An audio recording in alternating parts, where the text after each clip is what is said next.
very pleased to have another good friend of mine, Makena, who will introduce herself shortly. So over to you. So I'm Makena, Ireri. I'm 30-something.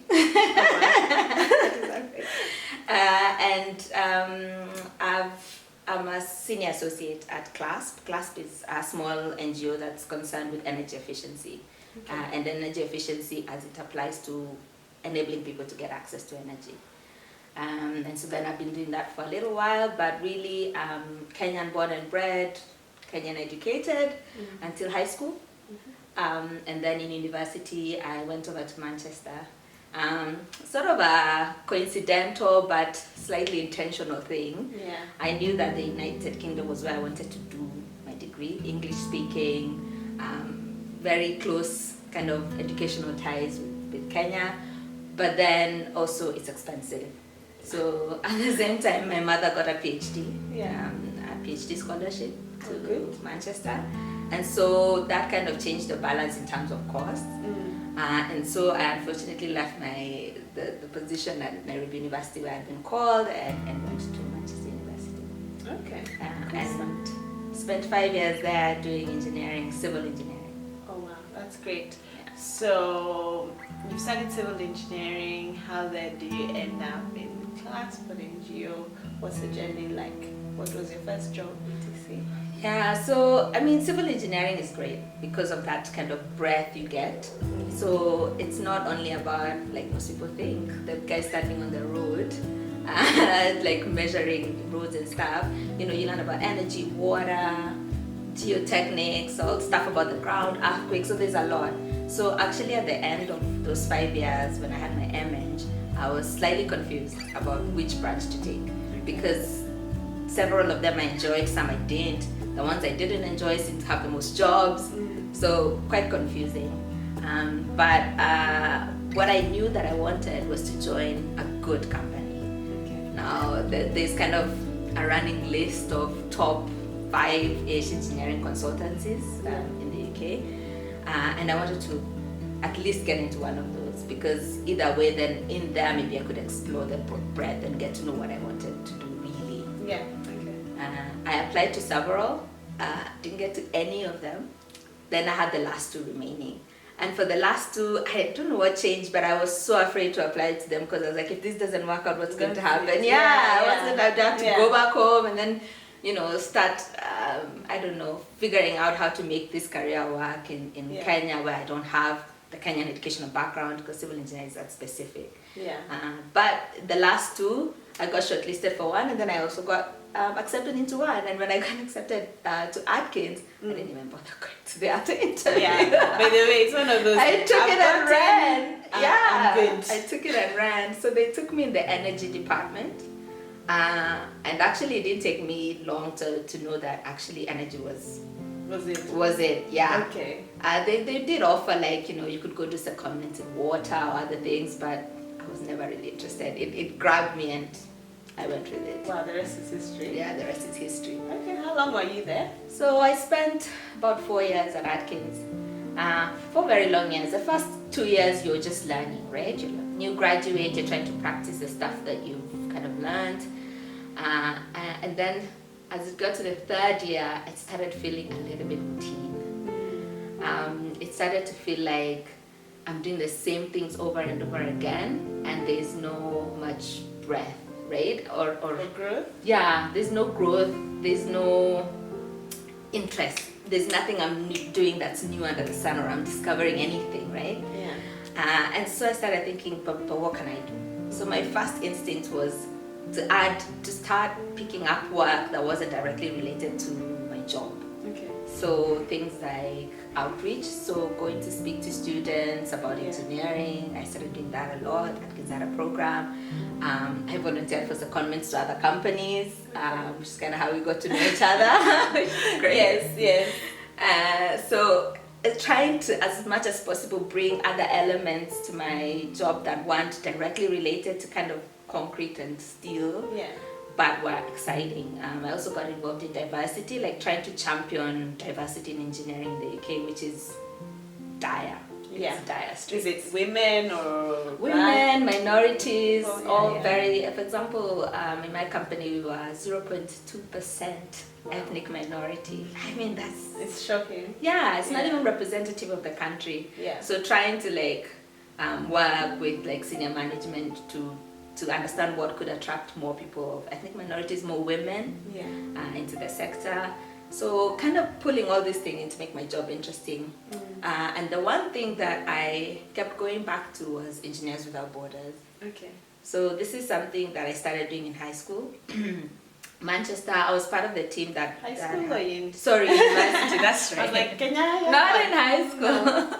Yeah, in university. So, so Engineers Without Borders in the UK anyway is really university led. So each university kind of pitches or organizes its own like Engineers Without Borders. I guess it's like a club. Yeah. And then is linked to the national team.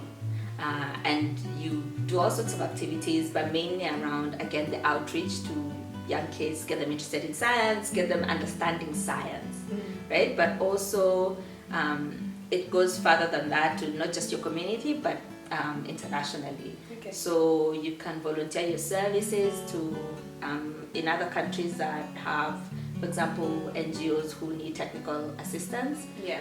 and then for some reason they cannot afford to hire in country, or Yeah. various other reasons why they would need someone external to come in. Okay. So the first bit of work I did with them was actually was still employed with Atkins. I supervised students who went over to India to help reconstruct a high school, Okay. add renewable energy sources to that high school, which was pretty in dire state, improve their buildings, and also help them to kind of recycle water.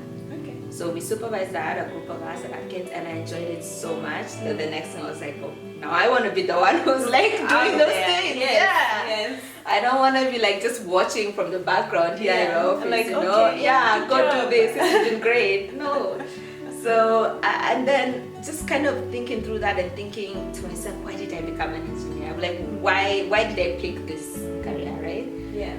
And when I thought very hard about it, I remembered why I did it, and it's because I wanted to be an agent of change, to change something, to improve something in the way we live, in the way people live, in the opportunities that people have. And I know engineering has this potential to kind of shape the world, right? To whether it's structures, whether it's mechanical in the things we drive, it has all this potential to kind of improve life. And when I really thought hard about it, sitting there in my job in the UK, nice job, Fancy. yeah, 9 to 5. I wasn't doing that. What I was doing is a little bit contributing to somebody else's bottom line, Yeah. and not really having that impact that I always wanted, and also not having that impact where I knew it was needed most. Okay. Back home, you know, you come from a situation where you know there's a lot to be done, so it makes sense that you should probably go and do it, right? Yeah, Someone true. has to do it, and Someone has to do that it. kind of personal responsibility. I think, yeah, it just never left. And it started to come out stronger and Yeah. stronger It's- as you added all these activities. Exactly. You start to feel less comfortable with what Yeah. you're doing. With the status quo and the comfort and Yeah. the nice holidays. Exactly. that your You start salary thinking, afforded. This can't be it, Yeah, right? yeah. This is not. Where's your mark? What do you do for your fellow human, right? Yeah. Apart from enrich a few by increasing share prices. Yeah. That's not, this is not what I wanted. So I thought really hard and I decided to take a sabbatical. So pause this great engineering job and think more, and think while I'm there physically doing something. Yeah. So in that sabbatical, I went back to Engineers Without Borders and got chosen to be an international placement volunteer. So a bunch of countries to choose from, bunch of projects, and it was just obvious. Yeah. There was an energy project in Kenya. It was like No-brainer. Yeah, I was like, wait, is this made for me? Yeah. Yeah, so it was a no-brainer. Sure, I'm excited to go to Peru or something, but there's something that kind of called me back home. Like, go see, go try, go see what's happening, go see where you fit in. Yeah. So I spent a year with Energy for Impact. Then it was called GVEP. They're a small charity that kind of try to give technical advice to clean energy access companies across East Africa, but also run projects that are very energy specific, and all the while the beneficiary is always people who are at the bottom of the pyramid in terms of extreme poverty. Okay. So the whole agenda is how do we get people in extreme poverty, people in extreme energy poverty to get access to energy, because I think it's most intuitive. Yeah. The higher you go up in terms of how much energy you can access, usually the better your developmental outcomes. Yeah. Okay, yeah, it's true. And it's a big issue, particularly in rural Africa. That's to right. access. I know the Kenyan government is trying to take the grid out there, but it's still not as fast as we need it. Yeah, so there are many ways to get people to get access. In Kenya, they say we're about 70, maybe 80%. We are being very optimistic. People who have clean energy because our grid is mostly clean. Yeah. Clean energy access. But the other 20 are really difficult to reach. They are far, they are rural, they are poor. So affordability is a big issue. And despite the government trying a lot, still it doesn't reach them. Okay. They say it doesn't make economic sense. Okay. Totally. So you need more creative solutions. You need people to really think hard and to think in a way that is also just in terms of how people access energy, because the technical solutions exist, right? Yeah. There's all sorts of, you can get small solar, microgrids, all of those exist. Yeah. But how to kind of make them in a way that people are able to afford and getting good quality of service for the price that they And are it's paying. sustainable as Yes, well. So of it's course. not a one-off thing that they afford once and Yeah, and then when we come back a year later, it's packed in a corner. it's back in a corner and someone is back to using charcoal to cook Paraffin or lamp. paraffin lamps. Yeah, so Yeah. it's a massive problem. The Kenyan government is trying, that's true. But I think it needs way more partners than just the government. And for me, it felt like when I came home, kind of understood the breadth of the problem, not just in Kenya, but even worse in our neighboring countries, right? In Tanzania, the grid is really not penetrative. In Uganda, when I saw that problem, it became, I don't know, something clicked. It was like, this is something you can do with all that information you have, with all that kind of background in energy and how to deliver energy at a huge scale, but now to a smaller scale to people who really need it. Okay. And I fell in love with it, and I really couldn't go back to the UK. I tried for a couple of months, but it couldn't stick. Yeah. So I went back for 3 months to my old job after my sabbatical period was over, and I was completely restless. Yeah. It just wasn't. I couldn't go back to doing what I was doing. Yeah.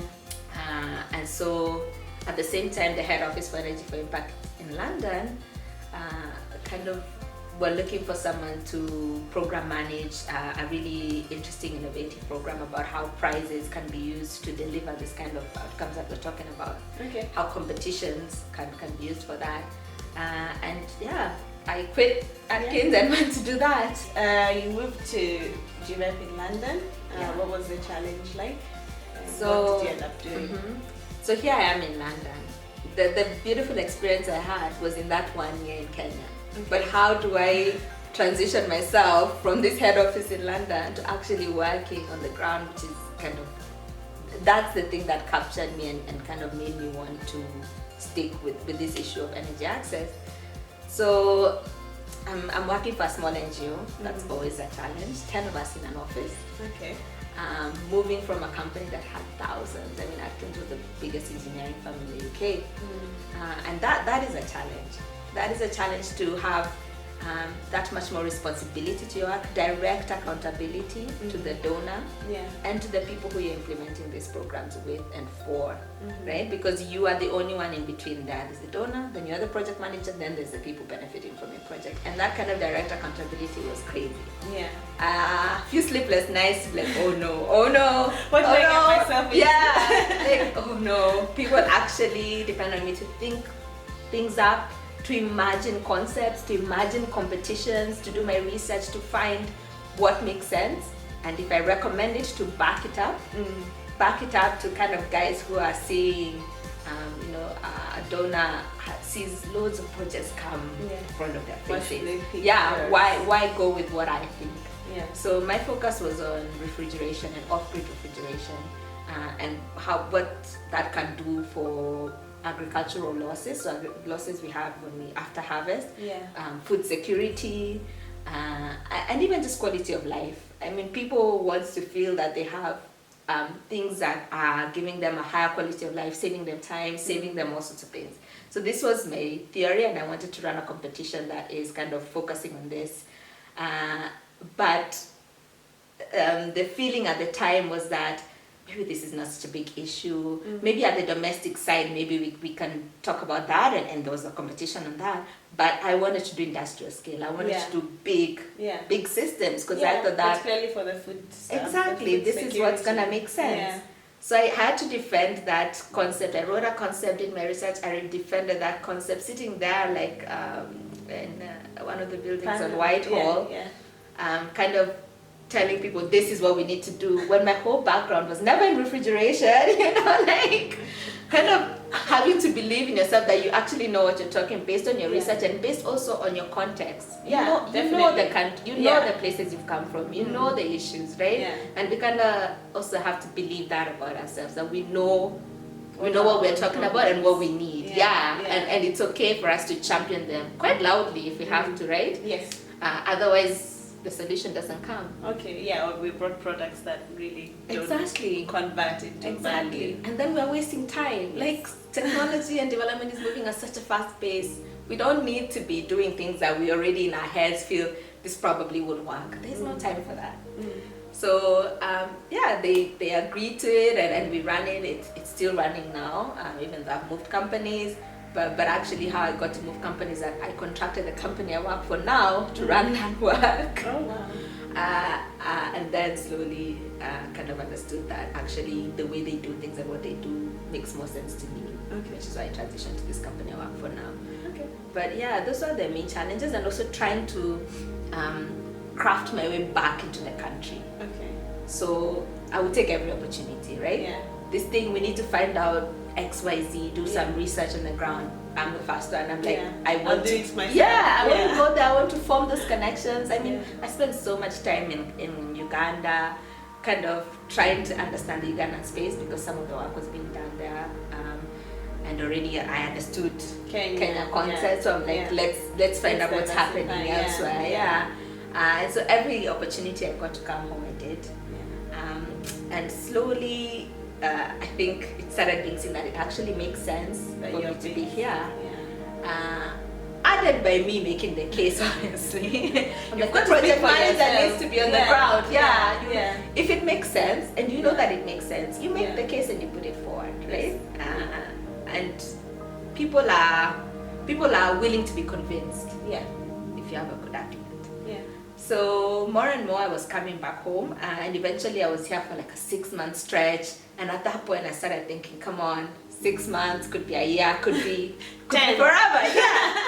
So actually I was in the process of formalizing that, of going to, E4I and being like, it's been 6 months, it's looking like it's gonna be 8, it's looking like it's gonna be a year. Why don't we transition into working from the Kenyan office? But then at the same time, CLASP was there was kind of a lot of changes going on in G4I. I was starting to see the way CLASP works and kind of how they're structured, and really liking that. And so I decided, actually, if I'm going to move to Kenya, might as well move with a new company that's doing something related, but in a completely different way. Okay, explain the difference. Okay. So In summary, is that I'm a fact-based person. I like doing things based on facts, real data, and not just like intuition or what we think, right? Because we can always be wrong. But pure real data that's what it is. And CLASP is very fact-based. So my current job is leading up research on low energy inclusive appliances. So fridges, but also other appliances, and how like solar TV, exactly, all this kind of stuff, solar TV, solar fans, solar water pumps, which are really interesting for an economy like this, which is super agricultural. All sorts of exciting appliances, right? And all that research is based on real, actual, factual data that we're measuring on the ground, right? We're not assuming what people want, we're not guessing. We are measuring, learning something, and then using that to kind of enable people to have better access. Okay. And that difference was crucial for me. Are you influencing those who produce or are innovating in the same spaces to make them more efficient, etc.? Exactly. So a lot of our work also is influencing policy.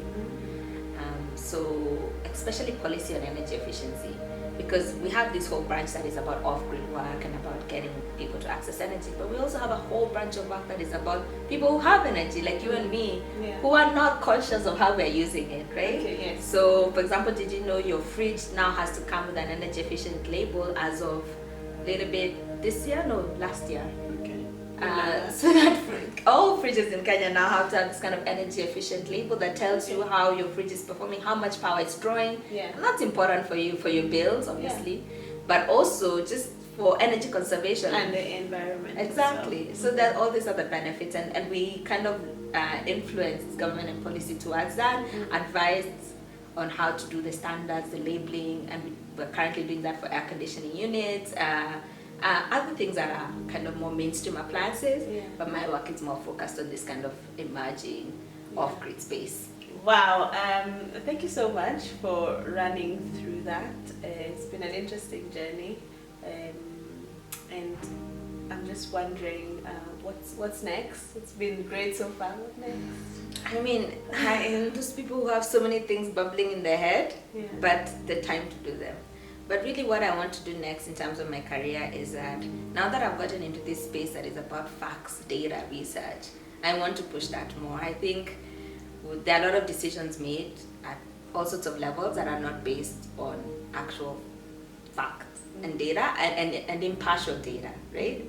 And so for me, that looks like potentially higher education. I'm looking through. I'm looking through trying to see if there's a PhD that calls to me. I have a concept of a PhD I've been putting around here and there, seeing whether it'll bite. That's really important for me because I want to know and be able to convince people what I'm talking about using real information to make decisions. And at work, I'm really enjoying what I'm doing. I really enjoy the work that we do, and I don't see that changing in the near future. I do also feel like it's upon us to kind of pass on what we know and what we have learned to a generation that is maybe trying to figure it out. So I think I need to do more than that. I do bits and bobs here, but not enough. Not enough by my own estimation anyway. And I think that's something that I do. This is something I want to do more and more of. Because the only way, I don't know, there's this guy, I think he's the founder of Ashesi University in Ghana, who says that the only way to make a better country, better government, better leaders starts from educating those leaders, and not just anyhow education, but even that mentoring is educating a leader to put into them this kind of sense of duty, sense of responsibility, sense of ethics. And that's the only way we're really going to change this continent. It has to start from education. And even the self-belief and confidence, because you might be quite privileged to maybe have had good parents and relationships and everything that made you who you are, and you're confident enough to drive things. But maybe some people don't have that, so they need role models outside of their sphere of influence. You do. We all need relatable role models. There's a scarcity. So this is something that's your challenge. I should do. This is my challenge. Okay, great stuff. We'll catch up with you and find out. So, new for this sort of season of Material Study chat is 2 final wrap-up questions, which are sort of quick fire, concise answers. Okay. So the first one is what you wish you knew about career or adulting before you started this journey, and then what are your dreams for Africa? So what I wish I knew that there's not one path and that it doesn't look the same for everybody. You don't have to start off as engineer, then you become senior engineer, then you become associate engineer, and then technical expert in building a road. This is not for everybody. And it's okay. Right? It's okay. you follow the path that calls to you, and I have a mentor who used to tell me that you do your best work when you're most passionate about it. So, follow that passion. Yeah, just grab follow the it. opportunities Yeah. that come your way. Yeah, say yes more. Yeah. Say yes more, even to things you don't quite know how to do, like refrigeration competition. And you gather your resources and learn. Make it work. Yeah, so Yeah. just say yes. Okay, great. And then my dreams for Africa, I want an Africa that is governed well, governed to the point where we can start moving ahead. I feel like we are snailing along. Yeah. And with this great potential. Yeah, Keep talking about exactly. it. Yes, they've talked about the potential for Africa. It's time to realize it. And I think it starts, obviously, with governance. It starts with giving people access to information, access to energy, access to better education, to health. All these things without this kind of access, people are trapped. Like the same cycle. Yeah, trapped in a cycle. And we just need, to give people access. And a chance to make that difference. That's right. Okay. That's right. Wow. It's been a great chat. I've learned a lot. And I hope you've enjoyed it. Thank you. I think this is amazing. Yeah. Thanks. No, this is amazing. The more the stories that are out there, Yeah. I think the more inspiring and the better chance we have of building kind of the generation we'd like to see. Yeah. Okay. Thank you. Well, thanks for watching. If you have any comments or questions, please see us below in the comment section, and we'll try and get her to answer those that are specific to her, and challenge her to be your mentor or something if you're in energy. Yes, I need that. Okay. Bye, until the next one. Bye.